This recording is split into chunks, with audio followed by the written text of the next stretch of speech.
No problem. Glad to be here.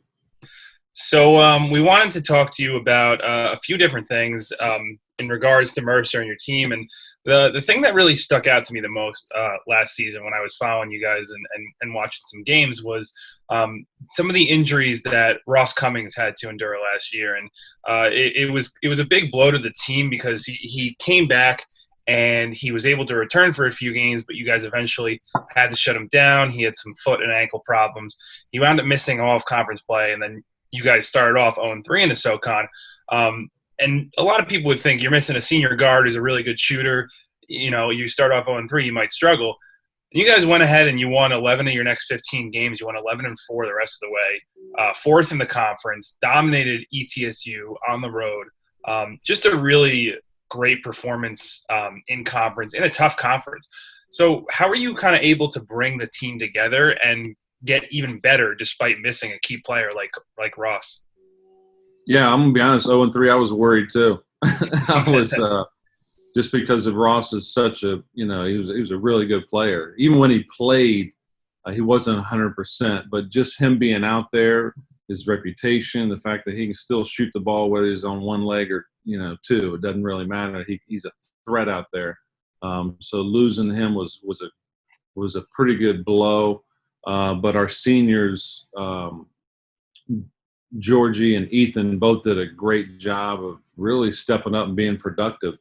And it's something the first year I wasn't like, it's just, we have expectations and it's always, you can't control those injuries, so you can't sit there and sulk about it and worry about it. You got to give the other guys confidence. Okay, the next guy's got to step up. And I thought our guys did a great job of just buying into, hey, we can do this even without Ross. And it's just a mindset. It's not accepting excuses. Everybody on every team has issues, adversity, however you want to put it, with injuries, with people complaining about playing time. I mean, there's issues in every team. So how you handle those, I thought our guys did a tremendous job in doing that. And I also think it gave us a pretty good boost of confidence when you go to ETSU and you win that game. Mm-hmm. Yeah, absolutely. And I mean, especially in the first year too, just putting that together was really impressive by the squad there. Yeah, you always need a win like that to kind of just so the kids can believe in what you're doing. Right. And what your staff is saying. And so to be able to get some wins and put them together like that, especially on the road, because road wins are really hard to come by. So now, they've got the confidence that, hey, we know how to win on the road.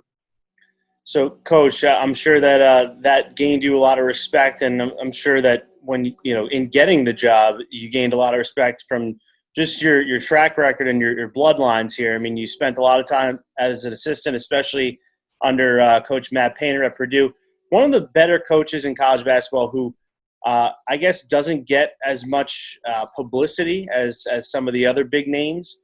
But, he's definitely up there, I'd say top, maybe 20 coach in all of college basketball. What makes him one of the best in your mind, and what are some of the things that you took away from his program that now you're instilling at Mercer? Just a mindset, a toughness mindset, his ability to reach the kids that play for us, getting them to play to a certain level and expectations. And also we were really good on the road at Purdue, and it's just a mentality and it's a confidence that, I think that it just kind of, your staff and everybody else kind of just, it overflows into your players. And you don't hear, we had a road trip where we drove 9 hours to VMI on a Wednesday night and had a late game. And then I think it was Wednesday, and then Saturday we come back after the game. Now Saturday we go to ETSU, which is another 6-hour drive. So instead of, a lot of people are complaining, well, we got back-to-back road games. We don't stay out. We got to come back. I didn't worry about any of that. And I didn't give any feelings towards our players like, man, this is kind of messed up. You can't do that. You're not going to change it. So I think just having the mindset and being there with Coach Painter, he's extremely intelligent, but he just knows very simple things to be able to get across to guys to be able to produce. And it's all about toughness and defense, and that was one of the main things I really carried over from him, is just that mentality and not changing it. Yeah, you have to change some things you do from an X and O standpoint according to who you have on your team. You have to be able to be adaptable, but your mentality can always stay the same. Yeah, and that's a good point too with the road stuff, and clearly it worked at Mercer. It transferred over because you guys were 6-3 on the road in conference, and after that, slow start, you guys won 6 out of 7 road games. The only loss came at Furman, and again, like you said, the travel is tough. The travel you had there with the VMI back to ETSU, but ultimately, you're in a really good conference, and Mercer's been a pretty good program for a while, and part of that's because Bob Hoffman had a really impressive decade there, and I know it's never easy to follow a legend. So I was curious, did you talk with Coach Hoffman about the team and the program, and then kind of once you started at the job, what did you do to put your stamp on the program? Yeah, no, I did not talk to Coach Hoffman. I respect him. He did a heck of a job here, won a lot of games. He's a heck of a coach, but I did not speak to him about that. I just tried to instill, my beliefs and our philosophies with our staff, and then carry it over to our players and get on from there. Because there wasn't a whole lot of time when you get the job in April and you got a few pieces you got to add.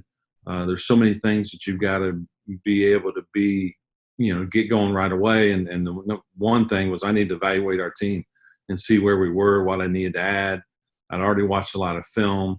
But it's something that that's the reason why I took the job, because they've won here before, and they've got good tradition. Now we just need to step up our level of play in the SoCon. And so I thought the area where I am right now is great for recruiting. It's a private school, great academics, had a lot of good pieces, and the fact that they had won before, it's doable. Coach, we got to throw this out there too. You're actually the second coach. We interviewed Bob Hoffman probably 6 years ago. Probably like 5 or 6 years ago, yeah, I think. So we've never interviewed 2 coaches from the same school. So Mercer's the first school that we're doing 2 coaches from. The year that we interviewed Bob Hoffman, though, was the year that he went on to beat Duke in the NCAA tournament. So you got some good juju coming your way, I think. I'll take that. That's for sure. Yeah, next season, all you got to do is just win the SoCon and then win the tournament game. It's coming. That's a piece of cake then. No problem. You guys will get part of that bonus if that happens, all right? There we go. So last year, and some of the guys are back this year too, but you guys had some key players on your roster last year who were international players. You talked about Georgie. You had Bender from Poland. Georgie's Serbian, obviously, and then Victor Bafuto from Brazil. Mm-hmm. What kind of unique aspects do guys like this bring to a college program? And is looking overseas in recruiting something you plan on continuing to do? Yeah, it's always something you have to be able to do because it's a worldwide, game. They want to come over and play in the NCAA tournament. They want to play. So yeah, you have to be able to do that. I think what they bring is that they grow up and they spend so much time working on their skill. Their skill level is very, very high. They go to these clubs where they're always working on their game and they're always improving their skill. They really know how to play. They're usually very good passers. They're really good in ball screen action, and they're good at being able to shoot the basketball. Georgie was great because he could do a lot of different things from an offensive standpoint. Magic Bender is going to be a good player. I expect a lot out of him this year. He was very roller coasterish this year, but you got to understand he went to West Virginia for 2 years and really didn't play in any meaningful games and didn't play a whole lot.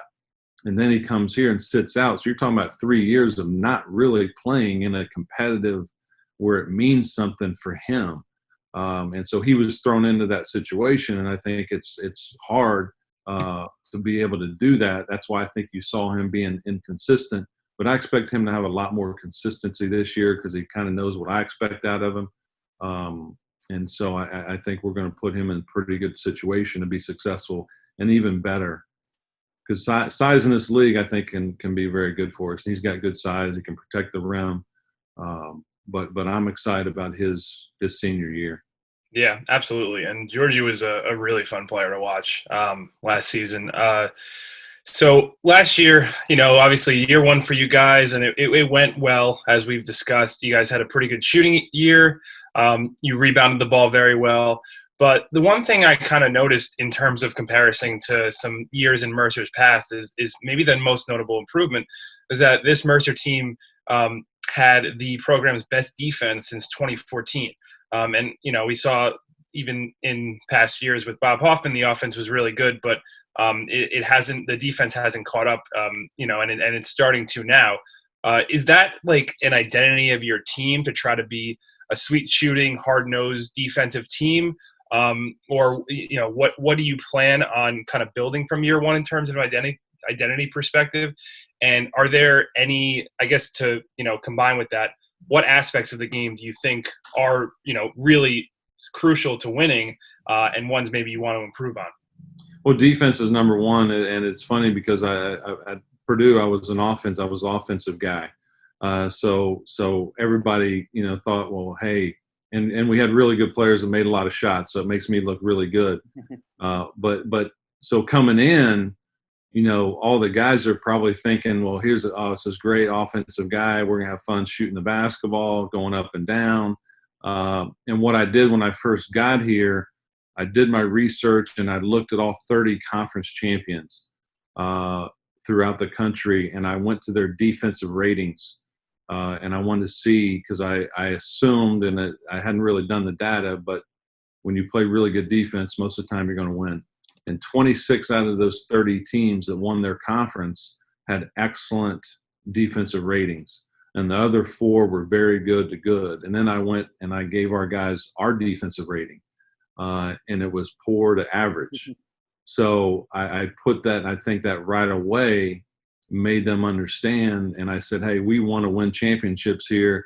Our expectations are to do that. So, okay, now how do we do that? And then I gave them the data that shows, all right, these are the teams that are winning, and this is what we have to improve on. And then I went to the rebounding as well. And I'm glad to see we made those adjustments and made those improvements, but we've got to get a lot better. I think adding some pieces that we have with some speed and some athleticism will only help that defense. I love hearing stories like that, especially when you bring the stats to college basketball players. I like hearing coaches that get them involved and looking at the numbers and really diving into what it's going to take to win. I mean, the SoCon has really, you've only been here for 1 year now in the SoCon, but for the past few years, it's really just on a exponential rise from where it was, and of course. Steve Forbes goes from ETSU to Wake Forest, but they're probably still going to remain up there as well as UNCG. We had Wes Miller on a couple weeks ago, Furman, and then some of the other programs as well. Chattanooga had huge improvement last year. Western Carolina, same thing. So with all these all this talent here, all these great programs that are really on the rise. I mean. Do you feel like the SoCon is now in the class of maybe those high majors, like the Atlantic 10 and the Mountain West? Do you feel that you're, at that level? And, what if not, what's it going to take for this conference to begin getting that national exposure like some of those other high major conferences do? Yeah, we got to continue to schedule the right way and play some of those teams that are above us and beat them. ETSU beats LSU. Those are the things that help this league. When you're talking about a mid-major, so-called mid-major league, you have to beat those teams. Yep. And you have to I want to be able to eventually, I want to schedule Murray State, Belmont. We're going to have some high majors. That's just because you got to raise a little bit of money. So I get that. But I want to play those other teams. Like we're going to play Winthrop. That have won other conferences and that are very good programs that usually go to the tournament. Mm-hmm. And I think that's how we have to schedule in order to then you got to beat them. not only schedule them, but you got to beat them. So I love the league. I think it's a great league. It's got some great coaches. And so I do think we can get there. We're right on their heels, in my opinion. And with Western Carolina, Chattanooga, us getting better, that just adds to the depth of the conference to be able to then start knocking off some teams that people don't think you're supposed to. Yeah, I actually I really like that scheduling strategy. I feel like a lot of times, mid-major schools will tend to schedule some of the power schools, and obviously that definitely helps. But going for like a Murray State or a Belmont or a school that is going to be good within its own conference, even if the conference isn't a Power Six conference, it's going to be a good school. So that'll be good, and it'll be cool to see you guys play Winthrop next year too. So let's take a little to finish off the interview. Let's shift forward to next year. Unfortunately, you guys do lose Georgie and Ethan, but Ross is back after the medical red shirt. Your nephew Jeff set to play a pivotal role, and there's a bunch of other returners. Kamar Robinson, James Gleason, Bender, and Bafuto are both back. I think you have a few transfers eligible. Felipe Haas from South Carolina, and then Neftali Alvarez from Fairfield. So this is a really good team coming back next year. And obviously we've said 100 times the SoCon's going to be tough, but you guys have the talent. What are your expectations and goals for next season? Well, expectations are to win the conference. That's number one. And I thought we always Coach Painter did a great job of just making the guys understand that the Big Ten, winning the Big Ten, everything else will set up for you if you win the Big Ten conference. Mm-hmm. And that's the thing that, conference play is that's our number one goal, is to win the conference. Just because it gets you usually where you want to get to. So that's something, and expectations when first time I came in, that's what our expectations are going to be. Obviously you need some pieces to do that. I feel like we do have really good pieces. Our depth is good. Anytime you can have depth, that just means your practices are tremendous, and it's making everybody better. Kamar Robinson got better because of Neftali Alvarez was sitting out, but he went at him every day. He's a competitive dude. Kamar had nowhere to go. Like you've got to take this and you got to get better. And I think that it made him an all-conference freshman. He made the all-conference freshman team. And early on, he wasn't near there. But being able to have competitive practices, putting him in those situations in practice, just made him so much better. And now it's going to make Neftali better because now the competition is real close. So we've got good depth. Jeff's going to have another good year. We signed a junior college 6'6" wing that can really shoot it. We signed another kid, two other kids out of Georgia, really three, but two guards. The one's really athletic and has NBA speed. Like he's 6'2", 6'3". Defensively, I can't wait to get him out there because all I have to tell him is just sick him. Just go sick him and he'll get after him. And that's Javon Tucker. And then Jackson Greco is a really good shooter from north of Atlanta. Drew Thomas is another 6'7", kind of a hybrid guy. He's got a lot of talent. He's very skilled. And then a big 6'9", 280 kid from Alabama who I think there's a good basketball player inside that body. He's got to lose a few pounds like I did to be able to run up and down, but he's got a lot of skill. So we've got some new pieces, some good freshman class, but Neftali and Felipe are really going to help us because Felipe he's going to be a tough matchup because I can play him at the 4, I can play him at the 5. He's a 40-plus three-point shooter. He's our best passer on the team, so when the ball's in his hands, he's going to be able to make a good play, and he can score the basketball as well. So I'm excited getting everybody together. It's going to be a little different because we had limited numbers last year. So guys played, Georgie played 33, 35 minutes. Ethan, I never took out of the game hardly. So it's going to be a little different because we've got depth, which I think will help us. So, now the trick is going to be, all right, getting everybody to play together.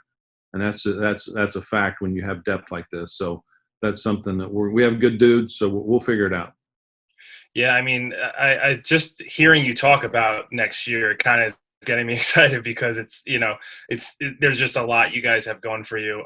And I love the goal to just, just win the SoCon tournament, win the conference championship, set the expectation there and go for it.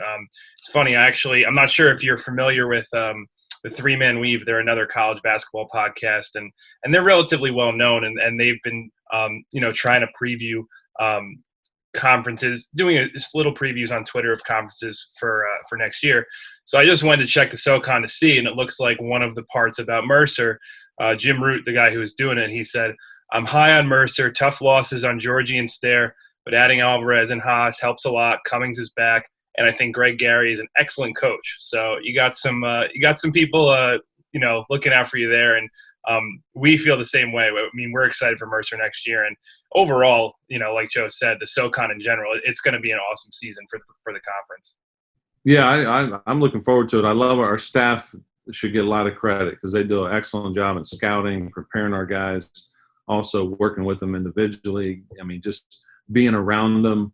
The more the coaches and players trust each other, boy, you can really do some things that people don't think you can do. And that's something that, we're going to continue playing the underdog role. And, that's I think, good because you always need somebody to be able to inspire you and kind of get you going. So as long as we're not pick number one, we can always use all that stuff. Well, hey, you might not be the underdog for too long, so keep going. It's been tough to get a coach.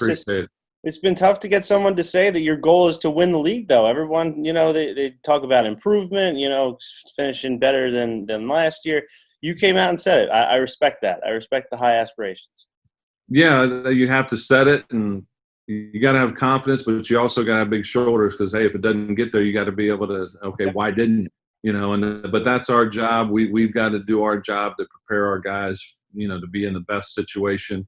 And I feel confident that we've got good dudes. We got a great staff. Why shouldn't we be there? We got good players. So why not? That ought to be, you ought to want to be on top and take everybody's best shot. That's why I respect out of ETSU and Forbes. Like those dudes, like they had to bring it every night. Right. And we kind of snuck up on them a little bit. I love the fact that I can always tell Forbes, because I guess Mercer was 0-10 before this year. He had never lost to Mercer. I think I remember that. I love the fact that I can always tell him that he no longer has a winning record or an undefeated record against exactly. Yeah, and against Mercer. Against the Power 6 coach now. Yeah, we had Coach Forbes on the show years ago too, and he was one of my favorites. He's a good guy. Oh, he's great. But I respect them. Wes has done a great job. Bob Ritchie's done a great job. I mean, those guys continue getting good players. That's why they're always up there, and they do a good job coaching them. So now we've got to do our part and get up there. And I'm excited about it. I really am. And by the way, it's Felipe Haase, not Haas. Oh, it's Haase. Okay. Yeah. I recruited him at Purdue. Yeah. Hey, a funny story. I recruited him at Purdue. It came down to us in South Carolina. And I knew it was going to be hard just because of Frank Martin's relationship. But on the visit, before he came, I said, "Hey, man, what's your favorite food or what would you like to eat?" And Felipe said, "Coach, cow's tongue." Wow. Yeah, cow's tongue. So I told Coach Painter that, and somehow he got a cow's tongue to his house, and we went and cooked it at our house, had the whole team over. So I was thinking, man, this is done. Like nobody else is going to get cow's tongue for this kid to eat. And can you send us the recipe when we're done here? I'd like to know how you prepare. And I had to eat it too. I don't think you want the recipe. Well, at least it looks like it paid off down the line because Felipe transferred over. Oh, I told him when he decided to come here, I said, I can't wait to get you now because you made us eat that damn cow's tongue. I said, so I might have to put you through a few more sprints because of it. That's great. Well, we really appreciate the time, Coach. This was an awesome interview. Love getting insight on, a program on the rise like Mercer. And we wish you guys best of luck in the off season. And we're looking forward to watching you guys next year. Awesome. Appreciate you guys having me on. Thanks, Of course. Coach. Take care, Coach. All right, take care.